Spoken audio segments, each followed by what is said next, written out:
myself, and somehow as in my family, it's difficult to be with my parents.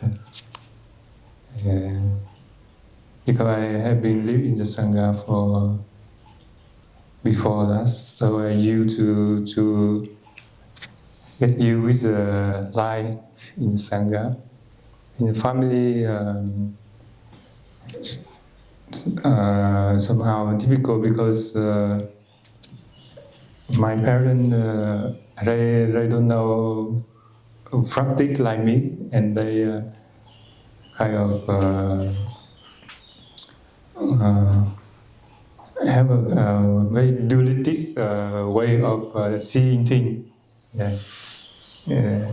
Like just when they see somebody doing wrong, they complain, and they they don't really see the thing behind what people doing. So for me, it's difficult to explain for them to understand. And after a while, I come back to the Sangha and I see I get healed a lot.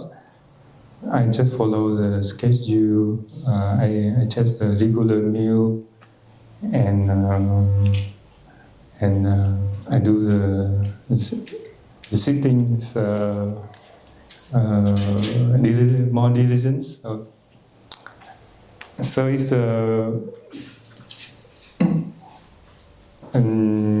practice in Sangha. I recognize practice in the Sangha easier. So that's why we try to being together. But there's a difficulty also when we because we have a different idea. So in order to harmonize, it's we need to practice a lot of letting go. Yeah. It's mean like when we have a meetings. So the way we're doing here is we just express our idea about to do something, and at the same time we also practice of letting go of idea when we have another idea. It doesn't mean that we collapse on the idea, but we interact. So it's our teachers say when we have a lot of ideas, we interact with each other. It's become a better idea. It's a bit for better insight. Yeah. So with that mind, we can listen to others, and we also practice of letting go. It's one of the most difficult to be with the Sangha. And as a lay practitioner, I think you have less time, so then it's monastics. So I think we have more efforts to make more effort to be together. Yeah. Okay. And what I want to say. Thank you for listening. I think I will just to add one sentence. When you clean chopstick, it's nicer you grab it and you just rub it around. So one chopstick will rub each other, and then it become clean very easily. So the living in the Sangha, our transformation is quicker because we scrap each other. Thank you.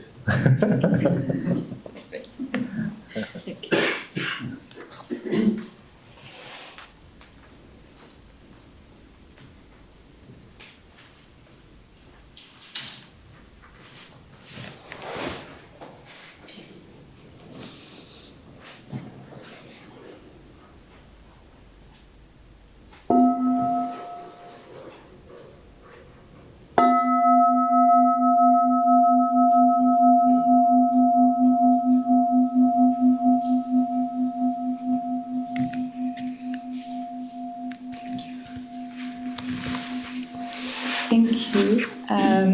My question is, so I'm someone who's an overthinker, so decisions coming up, I think about a lot and I go over them, even things like what I should have for dinner or how I should meet my friends.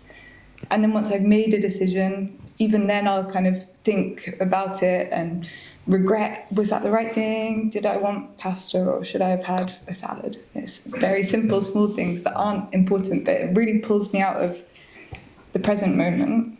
And I just wonder if you have any advice for how to do that less and let go. I think, yeah.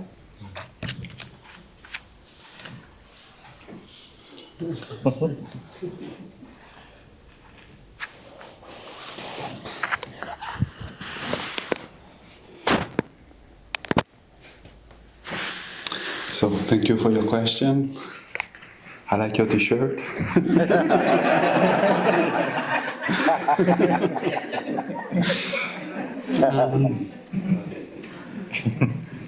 So I don't know if I'm really good to answer this question because even just before coming to this session, I was thinking a lot. So sometimes I'm experiencing the same. I have the same experience.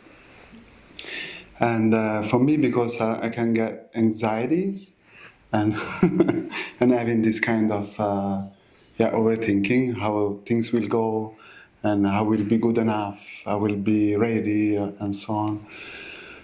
So for me, when it happened, I just try to recognize what is happening and allowing myself to experience what I'm experiencing without judging myself. This is just what is happening. And I see when I'm able to do that step, just to accept and be in touch with what is happening, things are kind of slowing down, even the thinking. I'm more able to be present in the moment, in the specific. And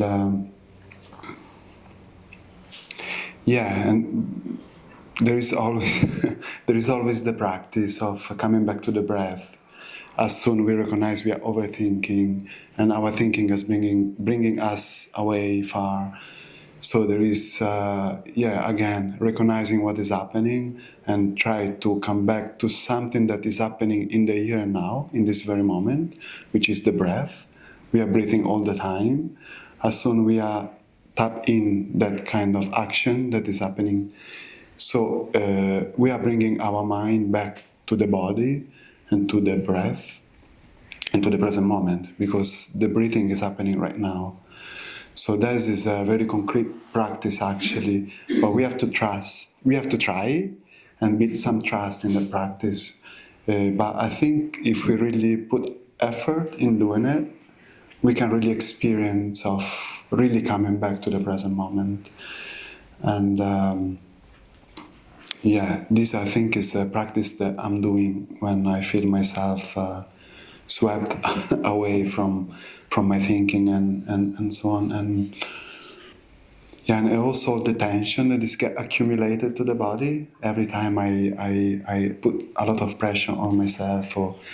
So there is also this act of love, which is really, so bringing also this element of, actually I want to care for myself and build that aspiration, which is also coming back to the body and taking care of all the tension that's been accumulated. And this is, I don't know if it was helpful, but this is what I'm trying to do when I found myself. I'm allowed to add just one.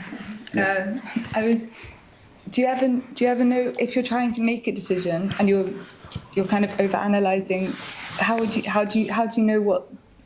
make the decision in a way that is, I think indecision was kind of the thing that comes to me. Sorry for a second question. If I understand, you don't feel sure if if you're taking the right decision. Yeah. Just take one, and then after you will see.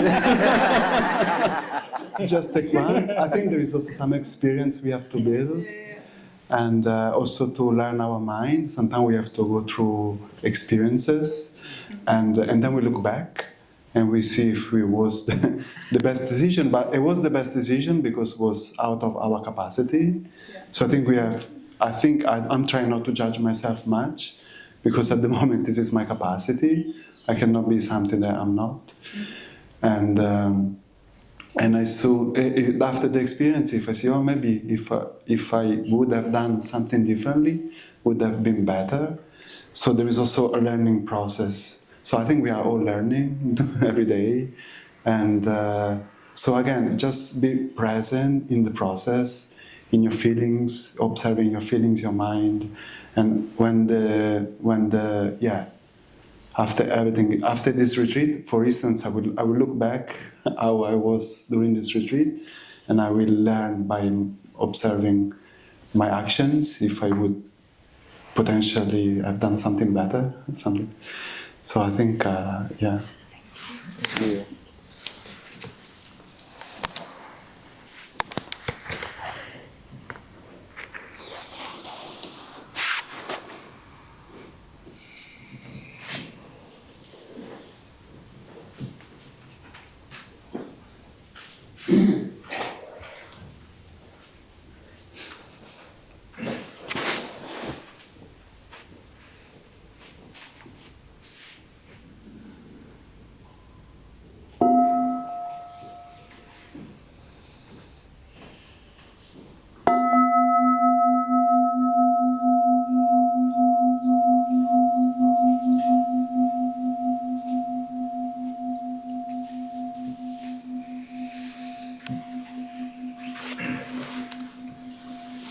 Hello, family, brothers.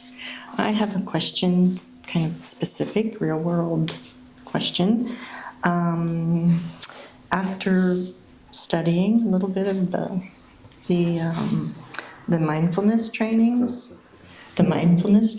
I came across the line, "Not to utter words that can cause division or discord." And then there was another line.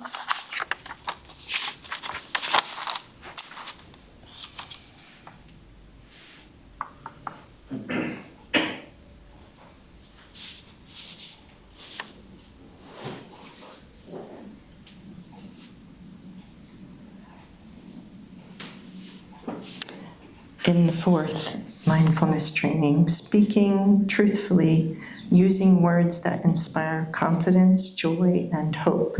When anger is manifesting in me, I am determined not to speak. So I understand that I should not be speaking when I'm angry, but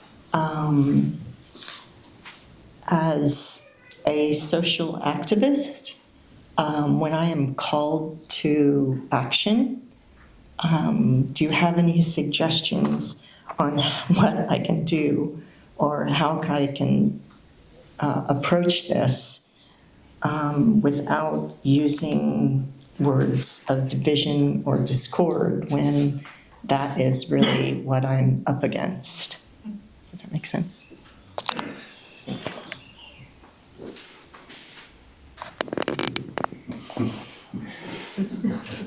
Okay, I will try to start. Good question.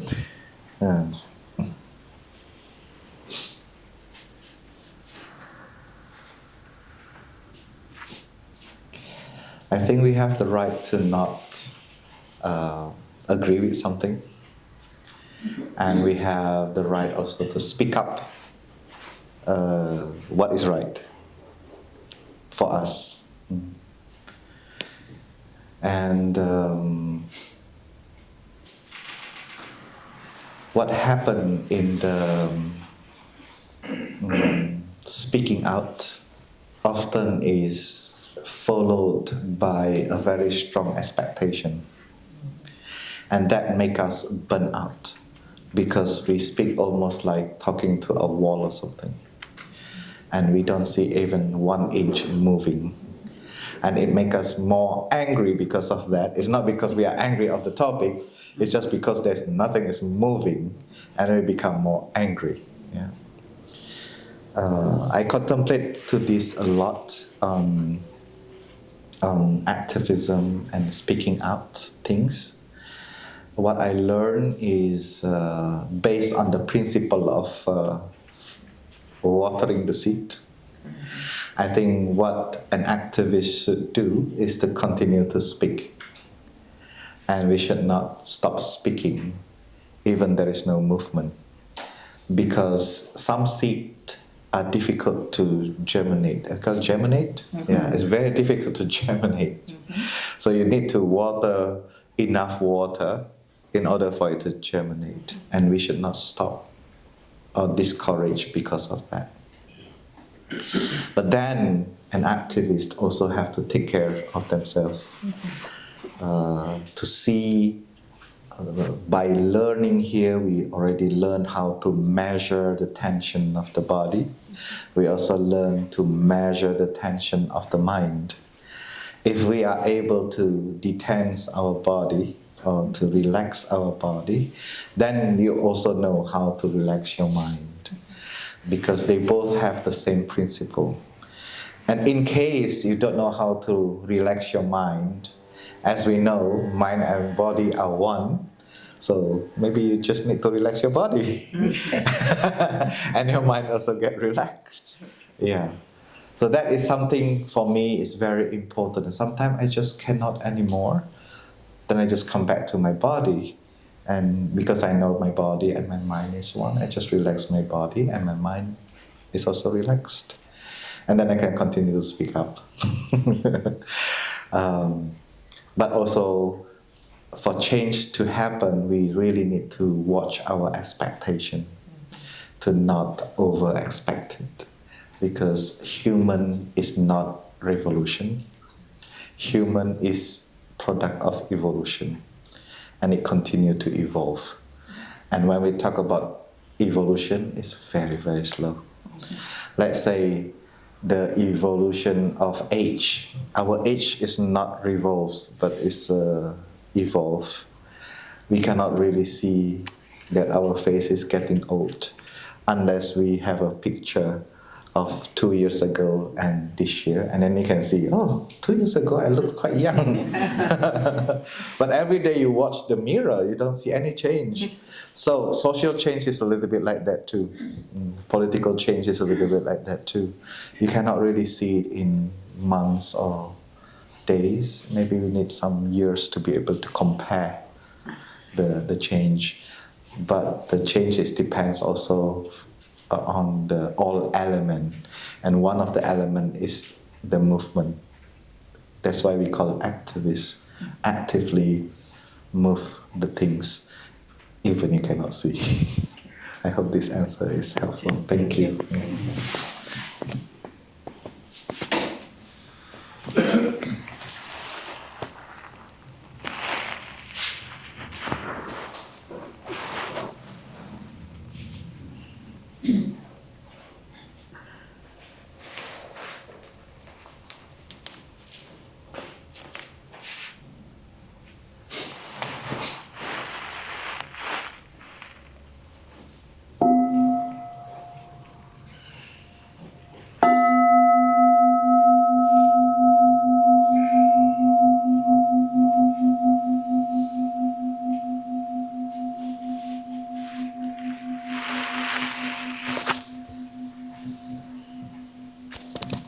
Thank you. I would like to elaborate a bit on the quiz question, because I think this aspect is really important, because you told us that there is evolution, not a revolution, and we need to wait until the good seeds germinate. But in today's world, we can see a big and very dangerous backlash of all these ideas, violent ideas, and xenophobic ideas, and the hate speech.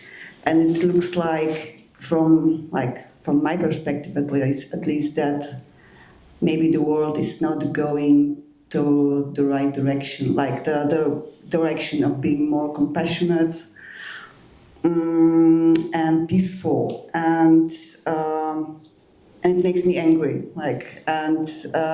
It's really hard for me to feel empathy towards the people who promote hate and discrimination. And what do you think? What should we do with these sort of emotions?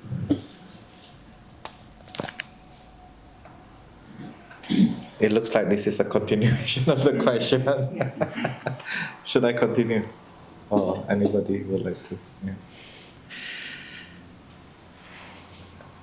In the mindfulness practice, we are not telling ourselves that you are not allowed to do this, you are not allowed to do this. We are telling ourselves you should be aware of what you are doing. So if you want to get angry with that, please do so. Don't be afraid. But be responsible and taking care of your anger. That is very important. Because we know that is unwholesome mental formation is arising. And the natural fire, the burning of the houses, let's say, it's not about the fault of the fire. Because we do enjoy fire when it is in the candle, when it is in our kitchen, we enjoy that fire. But when it is not being well regulated, then it can become a disaster. So it's the same with our anger, our anxiety, our fear, our despair. It can be very useful when it is well regulated, like the flame in the candle in the kitchen. But then if we don't know how to regulate this fire and we don't know how to take care of it, it may burn the whole house. Yeah. And that is something that we don't want. And that is why we have a mindfulness training to help us to regulate all of the unwholesome mental formation, so that it does not overwhelm us, it does not overwhelm others through speech, through action, through the way of thinking. And the human has two seeds only, wholesome and unwholesome. And then we know what is sprouting is two things only, wholesome and unwholesome. And you have people who really spread seeds of unwholesome